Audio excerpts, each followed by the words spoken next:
سلام آداب، میں اکرم پرویز آج کے اس لیکچر میں آپ کا خیر مقدم کرتا ہوں۔ آج ہم غزل کے بارے میں چند باتیں کریں گے جس سے ہمیں غزل کی بنیادی تفہیم ہو جائے۔ غزل عربی لفظ ہے مگر ایک صنف شعر کی حیثیت سے یہ ایرانیوں کی ایجاد ہے۔ غزل کے لغوی معنی ہیں عورتوں کی باتیں کرنا یا عورتوں سے باتیں کرنا۔ اس کے علاوہ اس کا ایک مفہوم اور بھی بیان کیا جاتا ہے جو یہ ہے کہ ہرن کی وہ ضعیف، دردناک، پرسوز اور رحم انگیز آواز جو شکاری کتوں میں گر جانے کے وقت اس کے حلق سے نکلتی ہے۔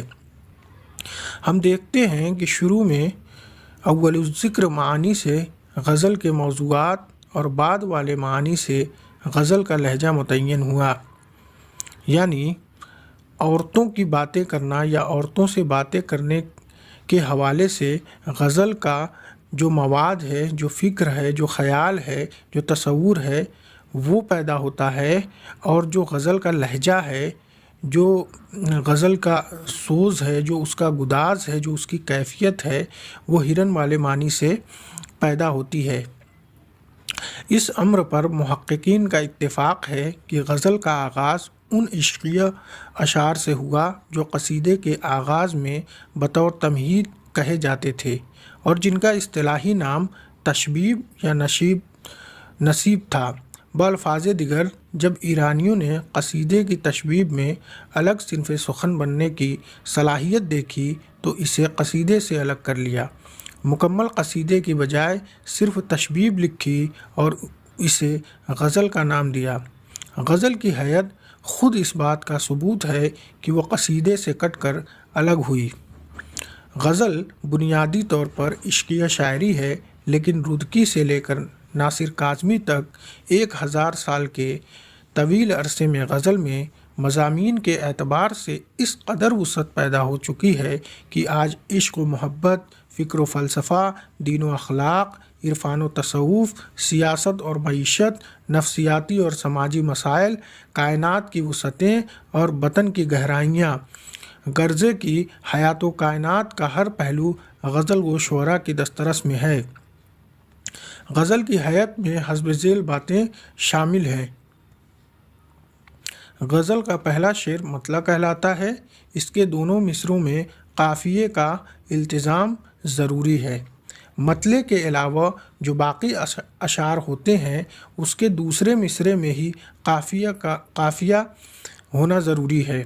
ردیف غزل کے لیے ضروری نہیں، لیکن اکثر غزلوں میں ردیف کا بھی اہتمام کیا جاتا ہے۔ شاعر چاہے تو غزل میں ایک سے زیادہ مطلع بھی شامل کر سکتا ہے، لیکن یہ سب مطلع اکٹھے ہونے چاہیے اور غزل کے شروع میں ہونے چاہیے۔ جس شعر پر غزل ختم ہوتی ہے اسے مقطع کہتے ہیں، بشرطے کہ شاعر نے اس میں اپنا تخلص بھی نظم کیا ہو۔ اگر تخلص نظم نہ کیا جائے تو ایسے شعر کو آخری شعر تو کہا جا سکتا ہے، لیکن اسے مقطع نہیں کہہ سکتے۔ غزل کے لیے کم از کم 5 اشعار کا ہونا ضروری ہے۔ زیادہ سے زیادہ اشعار کی کوئی حد تو مقرر نہیں، مگر پھر بھی 11 شعروں تک غزل کا طول مناسب سمجھا جاتا ہے۔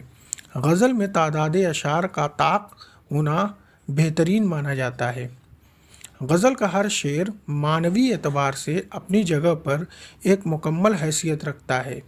غزل کے کسی شعر کے لیے لازم نہیں کہ وہ پہلے اور بعد کے شعر کے ساتھ اپنا منطقی مفہوم کے اختیار سے مربوط ہو۔ گویا غزل وزن کے اعتبار سے، قافیے کے اعتبار سے تو تسلسل رکھتی ہے، لیکن موضوع کے اعتبار سے ایک دوسرے کے ساتھ اس کا انسلاق یعنی جڑاؤ نہیں ہوتا، اور یہی وجہ ہے کہ غزل کا کوئی عنوان تجویز نہیں کیا جاتا۔ تاہم اچھی غزلیں ایک مرکزی موڈ کی پابند ہوتی ہیں جو کسی حد تک وحدت تاثر کا باعث بنتا ہے۔ بقول پروفیسر حمید احمد خان، غزل بطور ایک کل کے منطقی مفہوم سے بے نیاز ہوتی ہے، اور وزیر آغا غزل کی اکائی غزل نہیں بلکہ شعر کو مانتے ہیں۔ منطقی تسلسل غزل کو راس نہیں آتا، اس لیے ایسی غزلیں بہت کم ملتی ہیں جن میں مطلع سے لے کر مقطع تک تمام اشعار مسلسل ایک ہی موضوع پر ہوں۔ تاہم فارسی اور اردو کے بعض شعراء، مثلاً فارسی میں شیخ سعدی اور اردو میں مولانا حالی اور جوش ملیح آبادی وغیرہ نے اس قسم کی غزلیں لکھی ہیں۔ ایسی غزل کو اصطلاح میں غزل مسلسل یا مسلسل غزل کہا جاتا ہے۔ اسی کے ساتھ غزل کے بارے میں جو باتیں ہماری ہو رہی تھی وہ یہیں پر روکتے ہیں، اور آئندہ کسی اور موضوع پر آپ کے ساتھ گفتگو ہوگی۔